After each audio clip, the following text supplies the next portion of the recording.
ആദ്യം അവർ നിങ്ങളെ അവഗണിക്കും, പിന്നെ നോക്കി ചിരിക്കും, അടുത്ത് അടിച്ചമർത്താൻ ശ്രമിക്കും. പക്ഷേ അവസാനം ജയിക്കുന്നത് നിങ്ങളായിരിക്കും. ഇന്ത്യൻ സ്വാതന്ത്ര്യ സമരകാലത്ത് ഗാന്ധിജി പറഞ്ഞ വാക്കുകളാണിത്. വിജയ് രാഷ്ട്രീയത്തിലേക്ക് വന്നപ്പോൾ ആദ്യം പലരും ചോദിച്ചു, ഓ ഇവനാരാ MGR എന്ന്.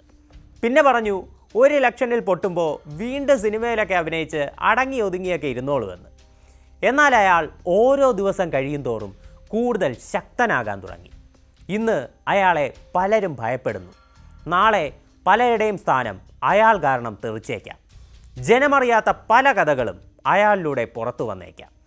ആ ഭയമാണോ ജനനായകൻ എന്ന വിജയുടെ അവസാന ചിത്രത്തിൻ്റെ റിലീസ് തന്നെ പ്രതിസന്ധിയിലാക്കാൻ കാരണമായത്? സിനിമയെ വെല്ലുന്ന ട്വിസ്റ്റാണ് ചിത്രത്തിൻ്റെ സെൻസർ സർട്ടിഫിക്കറ്റുമായി ബന്ധപ്പെട്ട് സംഭവിച്ചുകൊണ്ടിരിക്കുന്നത്. ജനനായകന് കേരളം, തമിഴ്നാട്, കർണാടക ഉൾപ്പെടെ പല സംസ്ഥാനങ്ങളിലും അതിരാവിലെ ഷോകൾ ചാർട്ട് ചെയ്ത് ബുക്കിംഗ് അടക്കം ആരംഭിച്ചു. അപ്പോഴാണ് ഈ കോലാഹലങ്ങൾ സംഭവിക്കുന്നത്. എന്തായാലും വൻ പണം മുടക്കി സീറ്റുകൾ റിസർവ് ചെയ്ത ആരാധകരുടെ കാശ് പോകാൻ നല്ല സാധ്യതയുണ്ട്. എന്താണ് ജനനായകന് ശരിക്കും സംഭവിച്ചത്? പരിശോധിക്കാം. ഡിസംബർ 18-നാണ് ജനനായകൻ സെൻസർ സർട്ടിഫിക്കറ്റിന് വേണ്ടി സമർപ്പിക്കുന്നത്. 19-ന് തന്നെ ബോർഡ് അംഗങ്ങൾ ചിത്രം കണ്ടു.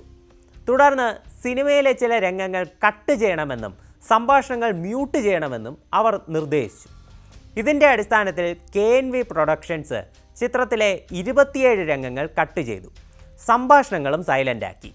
ഇതിൻ്റെ അടിസ്ഥാനത്തിൽ 3 മണിക്കൂർ 3 മിനിറ്റ് ദൈർഘ്യമുള്ള സിനിമയ്ക്ക് UA16+ സർട്ടിഫിക്കറ്റ് നൽകാമെന്ന് സെൻസർ ബോർഡ് ഡിസംബർ 22-ന് ഉറപ്പ് നൽകി. എന്നാൽ റിലീസ് എടുത്തിട്ടും യാതൊരു അനക്കവും ഉണ്ടായില്ല. അങ്ങനെയാണ് KNV പ്രൊഡക്ഷൻസ് ജനുവരി 6-ന് മദ്രാസ് ഹൈക്കോടതിയെ സമീപിക്കുന്നത്. അപ്പോൾ അതുവരെ മിണ്ടാതിരുന്ന സെൻസർ ബോർഡ് വാതുറന്നു. സിനിമ ഒരു റിവൈസിംഗ് കമ്മിറ്റിക്ക് വിട്ടു.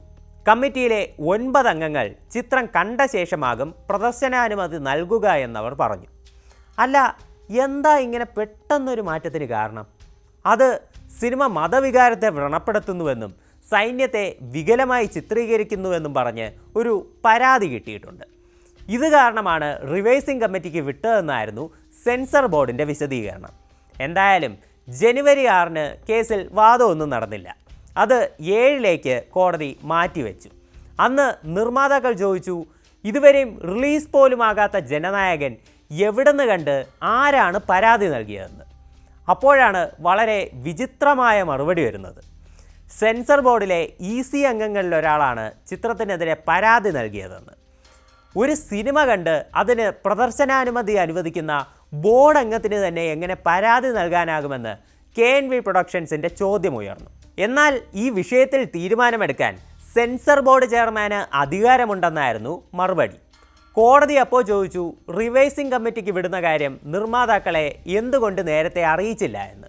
എന്നാൽ ഇത് ജനുവരി 5-ന് തന്നെ അറിയിച്ചിരുന്നുവെന്നാണ് അവരുടെ വിശദീകരണം. എന്തായാലും വിഷയത്തിൽ മദ്രാസ് ഹൈക്കോടതി വിധി പറയുക ജനുവരി 9-ന് രാവിലെയാണ്. അതായത് ജനനായകൻ്റെ റിലീസ് തീരുമാനിച്ചിരിക്കുന്ന അന്ന്. റിലീസ് 10-നാക്കാൻ സാധിക്കുമോ എന്ന് കോടതി KNV പ്രൊഡക്ഷൻസിനോട് ചോദിച്ചു. എന്നാൽ ഇത് കടുത്ത സാമ്പത്തിക നഷ്ടമുണ്ടാക്കുമെന്ന് അവർ മറുപടി പറഞ്ഞു.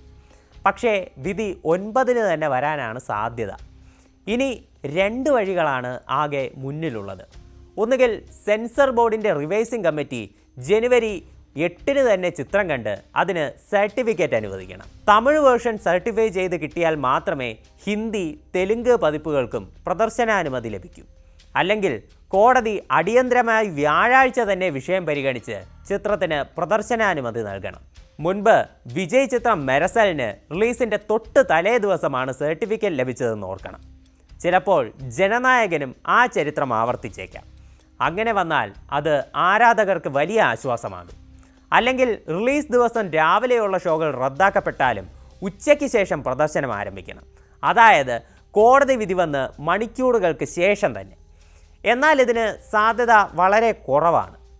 ഈ റിലീസ് പ്രതിസന്ധികൾ കാരണം തമിഴ്നാട്ടിലെ പല തിയേറ്ററുകളിലും ജനനായകന് ബുക്കിംഗ് പോലും ആരംഭിച്ചിട്ടില്ല. പല സ്ഥലങ്ങളിലും രാവിലെ 10 മണിക്ക് മുൻപുള്ള പ്രദർശനങ്ങളും റദ്ദാക്കി തുടങ്ങി. എന്തായാലും ഒരു കാര്യം ഉറപ്പാണ്, റിലീസിനി പാതിരാത്രി 1 മണിക്ക് കൊണ്ട് വച്ചെന്നിരിക്കട്ടെ, അല്ലെങ്കിൽ ഈ പ്രശ്നങ്ങൾ കാരണം ഒരു മാസം തള്ളിപ്പോയെന്നും ഇരിക്കട്ടെ, ജനനായകൻ എന്നാണോ തിയേറ്റർ കാണുന്നത് അന്ന് ദളപതി ഫാൻസ് അതൊരു ആഘോഷമാക്കിയിരിക്കും. അങ്ങനെ എങ്ങാനും സംഭവിച്ചാൽ തകരാൻ പോകുന്നത് ബോക്സ് ഓഫീസ് റെക്കോർഡുകൾ മാത്രമാകില്ല, ചിലരുടെ രാഷ്ട്രീയ സ്വപ്നങ്ങൾ കൂടിയാകും. കാത്തിരിക്കാം ദളപതി കച്ചേരിക്ക് വേണ്ടി. കൂടുതൽ വാർത്തകൾക്ക് news 18 Keralam YouTube channel subscribe ചെയ്യുക.